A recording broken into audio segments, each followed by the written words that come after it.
जय गुरुदेव. वास्तुचेतनामध्ये आपणा सर्वांचं स्वागत आहे. इंडस्ट्रियल वास्तूमध्ये काम करत असताना काही आलेले अनुभव आणि त्याबद्दल काही बोलावंसं वाटतं. एक आंबेठाण म्हणून जे चाकणजवळ एक ठिकाण आहे, त्या ठिकाणी साईट व्हिजिट करण्यात आली. त्यामध्ये त्याचा प्लॉट सिलेक्शन करत असताना पूर्वेकडे उतार होता. शास्त्रीय याच्यामध्ये सूत्रामध्ये दिल्याप्रमाणे पूर्व प्लवे भव्य लक्ष्मी, म्हणजे खरोखर ज्याचा पूर्वेकडे उतार असतो त्या ठिकाणी लक्ष्मी ही नांदते. अशाप्रमाणे प्लॉट सिलेक्शन करण्यात आलं. त्याचप्रमाणे त्याचा जो आराखडा आहे तो सुद्धा वास्तू कंप्लायन्स करण्यात आला. त्याचं जे मेझानान आहे ते पूर्व आणि उत्तर भागामध्ये काहीच डबल हाईट घेण्यात आली, जी अत्यंत वास्तूप्रमाणे शुभ समजली जाते आणि आकाश तत्वाची अधिकाधिक त्या ठिकाणी निर्मिती झालेली असते. आता या इंडस्ट्रीमध्ये वेगवेगळ्या प्रकारचे विधींचे संस्करण करण्यात आले. तर पहिला विधी म्हणजे नाभी संस्करण करण्यात आलं. याबद्दल थोडंसं सांगावंसं वाटतं. नाभी संस्करण म्हणजे एक लाकडाची एक नाभी असते. ती नाभी मध्यभागी ब्रह्मस्थानी एका खड्ड्यामध्ये ठेवली जाते.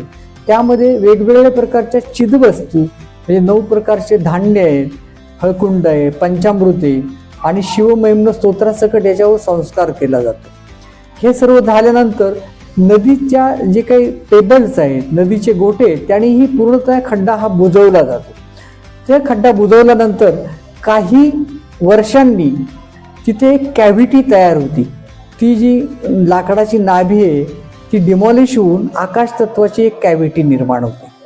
या कॅव्हिटी म्हणजेच जसं आपल्या स्त्री पुरुषांच्या नाभीच्या भोवती 72,000 नाड्या जोडल्या गेलेल्या असतात, तसंच ह्या आकाश तत्वाशी सुद्धा त्या वास्तूच्या विविध तत्वरूपी नाड्या जोडल्या गेलेल्या असतात आणि ह्या जोडल्या गेलेल्या नाड्यांमुळेच त्या तत्वांचं संतुलन तिथं होतं आणि म्हणूनच त्या नाभी संस्करण आपण तिथं केलं जातं.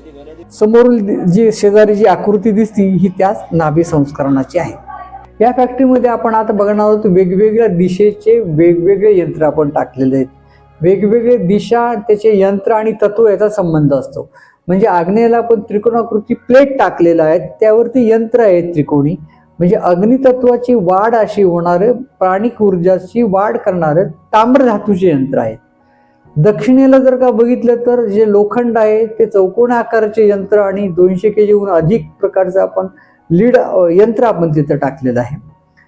पश्चिमेला जर बघितलं तर वायू तत्व आहे, तिथे पृथ्वी तत्वाची वाढ व्हावी आणि त्याचा मेळ राहावा म्हणून गोलाकृती असे प्लेट्स आपण तिथे टाकलेले आहेत. वायव्येला ब्रास धातूचे यंत्र आपण टाकलेत. त्याचप्रमाणे उत्तर ही जलतत्वाची दिशा असल्यामुळे जलतत्वाचे जे काही धातू आहेत ते चांदी, जस्त, मोती इत्यादी आपण मध्य उत्तरेमध्ये आपण भाग टाकलेला आहे. ईशान्येमध्ये देवता वृंद असतात, त्यांच्या निकष त्याची कृपा आपल्याला भेटावी म्हणून जे स्फटिक आहे जलतत्वाचा, स्फटिक अधिक मोती आणि चांदी असा वापर आपण या ईशान्येच्या भागाला आपण केलेला आहे. अशा प्रकारे हे जे ऊर्जा संतुलनाचं या फॅक्टरीमध्ये अतिशय सुंदररित्या दाखवल्याप्रमाणे भाग तुम्ही आकलन तुम्हाला हे होऊ शकतं. जय गुरुदेव. नमस्कार.